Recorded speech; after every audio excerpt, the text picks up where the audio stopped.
আসসালামু আলাইকুম। আজকে আমরা চলে এসেছি যশোর বিজ্ঞান ও প্রযুক্তি বিশ্ববিদ্যালয়ের ফার্মেসি ডিপার্টমেন্টে। এখানে ফার্মেসিতে অধ্যয়নরত শিক্ষার্থীদের থেকে আমরা ওষুধ সম্পর্কে বিভিন্ন তথ্য জানব।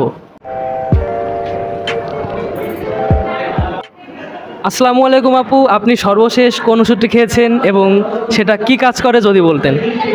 ওয়ালাইকুম সালাম। আমি গত মাসে খেয়েছি। এটা হচ্ছে প্যারাসিটামল।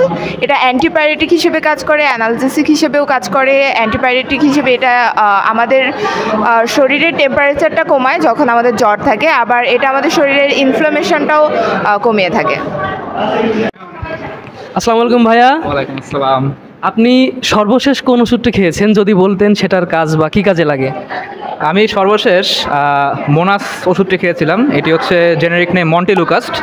তো এটা অ্যাকচুয়ালি যেভাবে কাজ করে, এটা হচ্ছে লিউকোট্রাইন পাথওয়েকে ইনহিবিট করে। তো এটা ইনহিবিট করার মাধ্যমে আমাদের যে ফুসফুস আছে, ফুসফুসের ভিতরে অ্যালভিওলাই থাকে।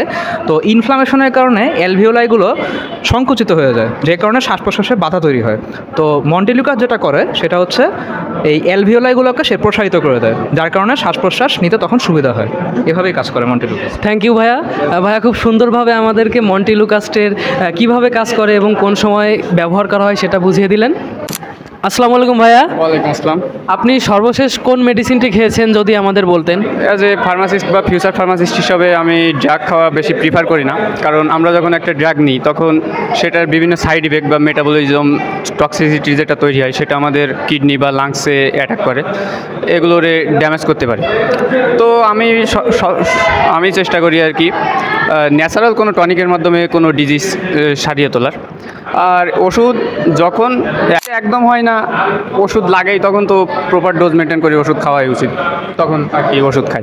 থ্যাংক ইউ ভাইয়া, আমাদেরকে ওষুধের টক্সিসিটি সম্পর্কে বললেন। সো আমাদের ন্যাচারালি শরীরের যে ইমিউনিটি আছে সেটাকে বাড়াতে হবে, এটাই মূলত ভাইয়া আমাদেরকে ইন্ডিকেট করছেন। ধন্যবাদ।